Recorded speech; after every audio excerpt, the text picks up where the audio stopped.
নমস্কার বন্ধুরা, 2025 7ই মে রাত 1:30 পেহেলগাম সন্ত্রাসী হামলার বদলা নিতে ভারতীয় সেনা শুরু করে অপারেশন সিঁদুর। পাকিস্তানে অবস্থিত 9টি সন্ত্রাসী ক্যাম্প ধুলোয় মিশিয়ে দেয় ভারতীয় সেনা।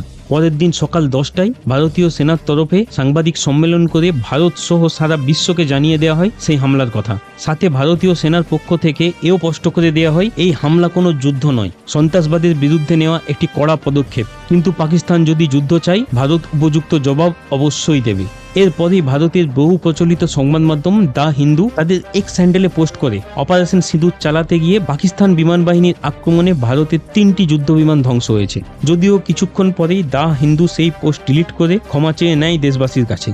কিন্তু BBC, Sky News, the Washington Post, Reuters, Al জাজিরার মতো আন্তর্জাতিক সংবাদ মাধ্যম আর পাকিস্তান ও বাংলাদেশের সোশ্যাল মিডিয়া হ্যান্ডেল থেকে বিভিন্ন ফেক ফটো ভিডিও শেয়ার করে প্রচার করা হয় Pakistan Chinese fighter jet J-17 ও আমেরিকান F-16 যুদ্ধ বিমান ব্যবহার করে ভারতের 3টি বা তার থেকেও বেশি যুদ্ধ বিমান ধ্বংস করেছে। এর মধ্যে রয়েছে ফ্রান্সের ড্যাসল্ট এভিয়েশনের তৈরি রাফাল যুদ্ধ বিমান ও রাশিয়ার সুখোই যুদ্ধ বিমান। যদিও ভারতের বিভিন্ন সংবাদ মাধ্যম আর সোশ্যাল মিডিয়া হ্যান্ডেলাররা উপযুক্ত তথ্য প্রমাণ দিয়ে প্রতিটি ফেক খবরের মোকাবিলা করে তাদের ভুল প্রমাণিত করে। একই সাথে ভারতীয় সেনা, এমনকি পাকিস্তানের সেনাও স্পষ্ট করে জানিয়ে দেয় ভারতের কোনো যুদ্ধ বিমান পাকিস্তান ধ্বংস করেনি।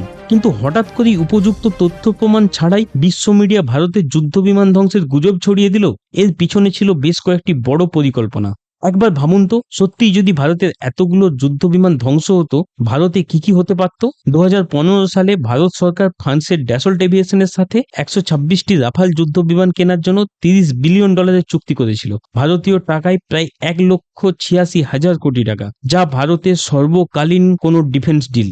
যুদ্ধ বিমানের দাম আর চুক্তি নিয়ে বারবার দুর্নীতির অভিযোগ তুলেছিল ভারতের বিরোধী দলগুলো। সেই সময় ভোটের আগে এই দুর্নীতির অভিযোগ তুলে ভারতের প্রধানমন্ত্রী নরেন্দ্র মোদীকে চোর বলা হয়েছিল এবং বিরোধী দলগুলো চৌকিদার চোর হ্যাঁ স্লোগানকে বড় ইস্যু বানিয়েছিল 2019-এর লোকসভা নির্বাচনের আগে। সরকারের বিরুদ্ধে রাজনৈতিক দলগুলোর হাতিয়ার হয়ে উঠেছিল এই রাফাল। শেষ অবধি সুপ্রিম কোর্টে অবধি গিয়েছিল বিরোধী দলগুলো, এমনকি ফ্রান্সের সুপ্রিম কোর্টেও এই দুর্নীতির অভিযোগ উঠেছিল। 2019 সালে ভারত ও ফ্রান্সের সব অভিযোগ থেকে সম্পূর্ণ মুক্ত হয়ে 7ই অক্টোবর ভারতে প্রথম আসে রাফাল স্কোয়াড্রন। তাই আজ যদি সত্যি পাকিস্তানকে আক্রমণ করতে গিয়ে ভারতের এতগুলো রাফাল যুদ্ধবিমান ধ্বংস হতো, বিরোধী দলগুলো কি ভারত সরকারের দিকে আঙুল তুলতো না? এই যুদ্ধ পরিস্থিতিতে সাধারণ দেশবাসীর কি ক্ষোভ বাড়তো না সরকারের উপর? বিরোধীদের আর দেশবাসীকে ফেক ন্যারেটিভ প্রোপাগান্ডার জালে জড়িয়ে যুদ্ধের সময় দেশের অভ্যন্তরীণ পরিস্থিতি খারাপ করে দেওয়া ও দেশের জনগণের মনোবল দুর্বল করে দেওয়ার উদ্দেশ্য ছিল এই বিদেশি মিডিয়ার।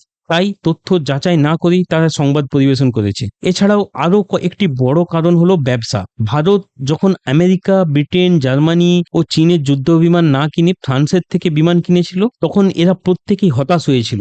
আন্তর্জাতিক বাজারে অস্ত্র বিক্রির প্রতিযোগিতার এত বড় ডিল না পেয়ে মাথা খারাপ হয়ে গিয়েছিল আমেরিকা ও চীনের। রাফালের বিপর্যয়ের অপেক্ষায় বসেছিল এরা। তাই সামান্য আশঙ্কা তৈরি হতেই আন্তর্জাতিক মিডিয়াকে এরা লেলিয়ে দেয় ভারতের বিরুদ্ধে। ছড়িয়ে দেওয়া হয় পাকিস্তানের জয়ের গল্প, গুজব ছড়ানো হয় রাফাল ধ্বংস নিয়ে, যা লুফে নেয় ভারত বিরোধী মিডিয়াগুলো। রাতারাতি শেয়ার মার্কেট বেড়ে যায় চীনের J-17 যুদ্ধ বিমান প্রস্তুতকারক সংস্থার। একই সাথে ফ্রান্সের ড্যাসল্ট এভিয়েশনের শেয়ার মার্কেটে বড় পতন দেখা যায়।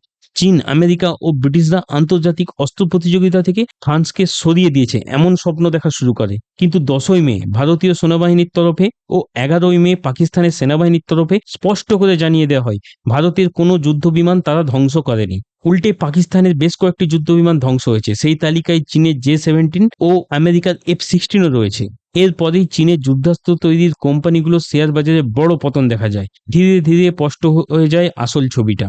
আসলে কি জানেন তো, ভারতে বসবাস করে প্রচুর ভারত বিরোধী, যারা ভারতে থাকে, ভারতে খায় আর ভারতেরই খারাপ চায়। দেশকে দুর্বল করার জন্য, দেশের জনগণের ও দেশের সেনার মনোবল ভেঙে ফেলার জন্য নানা প্রোপাগান্ডা করে। বন্ধুরা, আপনাদের কাছে আমার অনুরোধ, যে কোনো খবরকে বিশ্বাস করার আগে অবশ্যই একবার তার সত্যতা যাচাই করে নেবেন। কারণ আজকে দেশের বাইরে থেকে যত না ভারত বিরোধিতা হয়, ভারতের ভেতর লুকিয়ে থাকা ভারত বিরোধিতা দেশের ক্ষতি বেশি করে। বন্ধুরা, ভিডিওটি ভালো লাগলে লাইক করুন, শেয়ার করুন। এরকম আরো ভিডিও পেতে আমাদের চ্যানেলটি সাবস্ক্রাইব করুন। ভিডিওটি দেখার জন্য ধন্যবাদ।